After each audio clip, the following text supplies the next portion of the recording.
hadirin yang saya hormati. Saya melihat pembicara pertama solar wind dan 18 roket. Hari ini kita akan membahas tema yang sangat relevan bagi masa depan bangsa dan realisasi energi bersih di Indonesia. Kita hidup di era di mana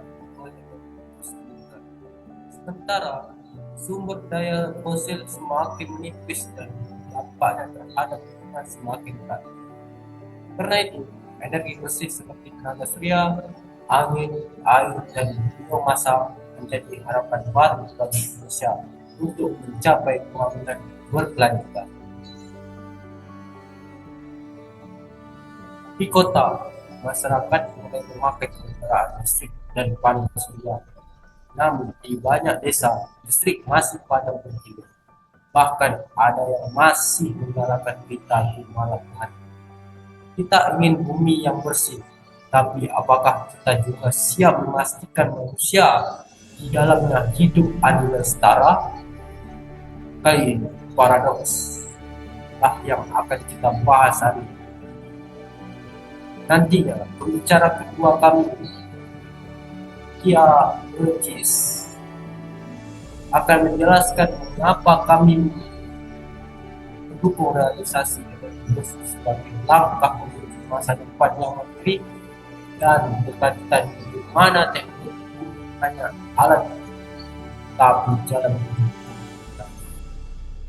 Sedangkan pembicaraan ketiga kami, Ibu Claudia, akan dari sisi ini menyoroti ketimpangan distribusi energi potensi polarisme hijau dan fakta bahwa tidak semua daerah mendapat manfaat yang sama. Baik, kita saksikan perdebatan.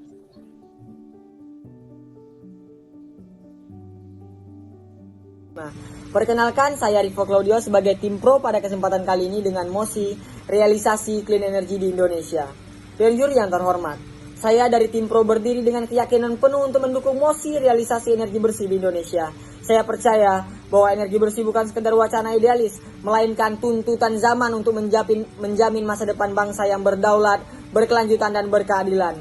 Karena tanpa perubahan menuju energi bersih, kita akan terus terjebak dalam ketergantungan terhadap energi fosil yang mencemari, membatasi ekonomi, dan memperburuk krisis iklim. Kami dari tim pro mendefinisikan realisasi energi bersih sebagai upaya nyata pemerintah Indonesia dalam mengimplementasikan energi terbarukan seperti surya, angin, air, bioenergi, dan panas bumi untuk menggantikan energi fosil secara bertahap dan terukur. Model kebijakan yang kami tawarkan meliputi 1. Pemberian insentif fiskal dan investasi hijau bagi pengembang energi terbarukan. 2. Penghapusan bertahap subsidi energi fosil agar dana dialihkan ke sektor energi bersih. 3. Pembangunan infrastruktur PLTS, PLTA kecil dan bioenergi di daerah terpencil agar akses listrik merata dan berkeadilan. Untuk mendukung mosi kami memiliki beberapa poin penting. Yang pertama adalah urgensi lingkungan dan kesehatan. Dari sisi lingkungan, energi fosil seperti batu bara adalah penyumbang utama emisi karbon yang menyebabkan krisis iklim global. Berdasarkan data Kementerian Lingkungan Hidup dan Kehutanan, sektor energi menyumbangkan lebih dari 35% total emisi karbon nasional. Polusi dari PLTU juga berdampak langsung pada kesehatan masyarakat, terutama penyakit pernapasan dan gangguan paru, yang setiap tahunnya menelan ribuan korban di kawasan industri dan perkotaan.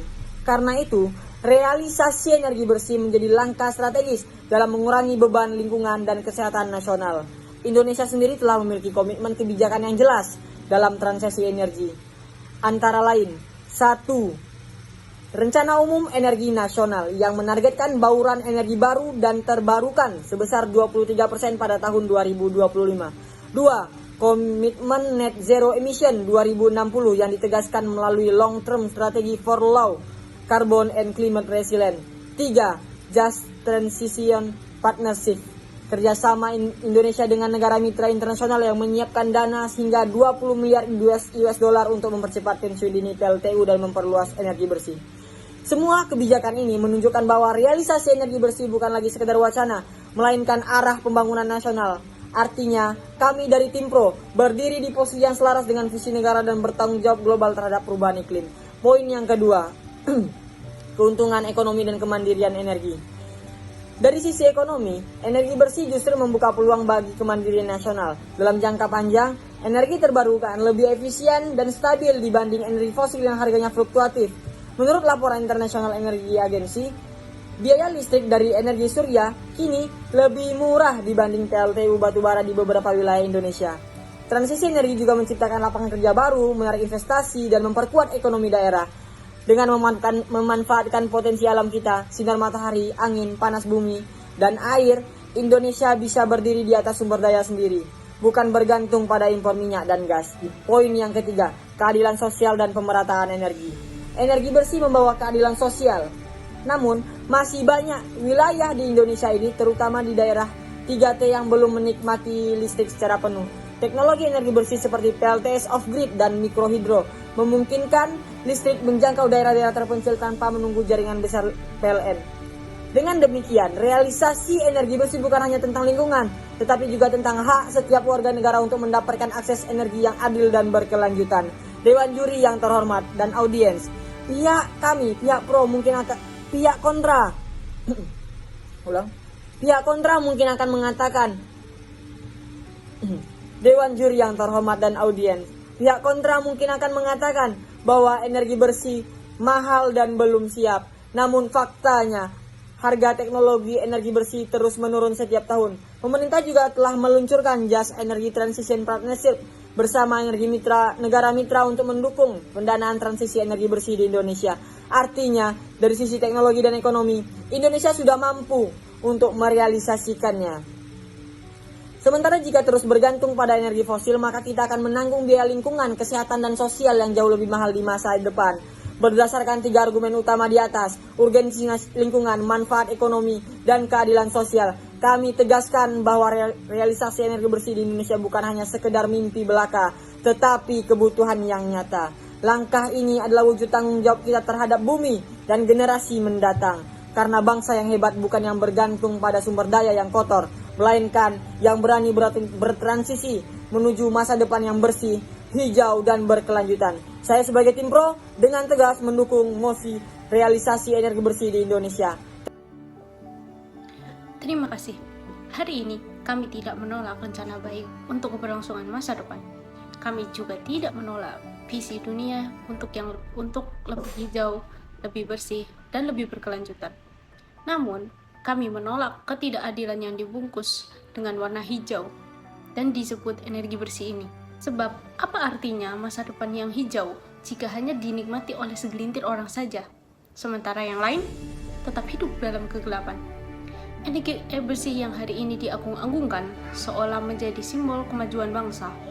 Namun, faktanya masih jauh dari kata merata. Lebih dari 80% proyek energi terbarukan terkonsentrasi di Pulau Jawa. Lalu bagaimana dengan masyarakat di pedesaan, di pesisir, di pulau-pulau kecil yang masih bergantung pada genset diesel dan kayu bakar? Mereka pun warga negara yang berhak atas energi yang layak. Lalu, di mana letak keadilan transisi energi yang dijanjikan itu? Inilah wajah baru ketimpangan era modern. Di balik jargon energi hijau, tersembunyi banyak proses yang tidak hijau sama sekali. Proyek-proyek besar diluncurkan, tapi siapa yang mendapat untung? Kebanyakan hanya segelintir perusahaan swasta dan investor asing. Masyarakat lokal tak ikut diajak berbicara dari hati ke hati. Tidak dilibatkan dalam proses perencanaan dan tidak diberi kesempatan untuk menjadi pemilik energi di atas tanahnya sendiri. Bahkan mereka hanya menjadi penonton, hingga mereka pun menjadi korban dari pembangunan yang katanya berkelanjutan. Maka bagaimana bisa kita menyebut ini sebagai energi yang bersih? Dari mana kata bersih tersebut jika struktur sosial dan ekonomi yang menopangnya tetap kotor oleh ketimpangan ini? Lebih jauh lagi, energi bersih kini menjelma menjadi alat kolonialisme baru atau kolonialisme hijau. Demi memenuhi target emisi global, tambang-tambang dibuka secara besar-besaran di Sulawesi dan Maluku. Hutan gundul, air tercemar, masyarakat adat kehilangan tanah leluhur mereka. Semua itu terjadi atas nama transisi energi. Apakah kita lupa sejarah? Dahulu, negeri ini dieksploitasi untuk emas, rempah, dan minyak. Kini, negara ini dieksploitasi untuk nikel, kobalt, dan litium. Nama dan tujuannya berubah, tapi logika eksploitasi tetap sama. Rakyat di pinggiran menanggung beban agar dunia industri bisa merasa bersih. Inilah yang kami sebut ketidakadilan energi, sebuah sistem yang hanya mengganti bahan fosil dengan energi baru, tetapi tidak mengubah struktur kekuasaan dan kepemilikan. Rakyat kecil tidak mampu memasang panel surya karena harganya mahal. Ketika desa-desa masih menunggu listrik menyala secara penuh seharian, sementara perusahaan besar mendapatkan intensif dan kemudahan regulasi. Itu bukan transisi, namun itulah ketimpangan yang diperbarui. Mereka menyebutnya transisi, tapi transisi ini untuk siapa? Apakah benar-benar membawa kesejahteraan bagi masyarakat lokal, atau hanya memindahkan keuntungan dari satu kelompok elit ke kelompok elit yang lain? Apakah ini termasuk cara untuk membersihkan bumi dari karbon? Tentu saja tidak. Atau Baik, terima kasih dua pembicara kita atas pandangan dan argumen yang telah disampaikan. Hari ini kita tidak hanya menyaksikan perdebatan tentang teknologi energi bersih, tetapi juga menyelamati persoalan yang lebih dalam, masa depan bangsa, keadilan sosial, dan tanggung jawab kita terhadap bumi yang kita pijak. Dari dua sisi pandangan itu, kita dapat memahami bahwa realisasi energi bersih di Indonesia bukan hanya soal seberapa cepat kita beralih dari batu bara ke surya, tetapi juga seberapa adil kita membagi terang bagi seluruh rakyat. Apalah arti listrik ramah lingkungan jika hanya menerangi kota-kota besar, sementara desa-desa terpencil tetap gelap dalam keterbatasan. Maka, tugas kita bersama bukan sekedar menciptakan energi yang bersih, melainkan memastikan bahwa cahaya dari energi itu menerangi semua, bukan hanya sebagian, bahwa kemajuan tidak hanya diukur dari seberapa besar daya yang dihasilkan, tetapi dari seberapa banyak kehidupan yang menjadi lebih baik karenanya. Maka kita ingat bahwa energi bersih sejati bukan sekedar proyek teknologi, melainkan proyek kemanusiaan.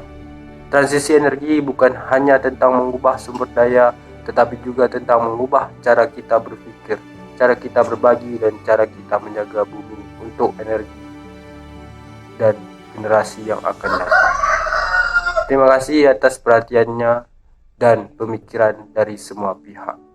Semoga dari perdebatan ini lahir kesadaran baru bahwa masa depan energi Indonesia bukan hanya soal terang yang kita ciptakan, tetapi tentang cahaya yang kita sebar bersama.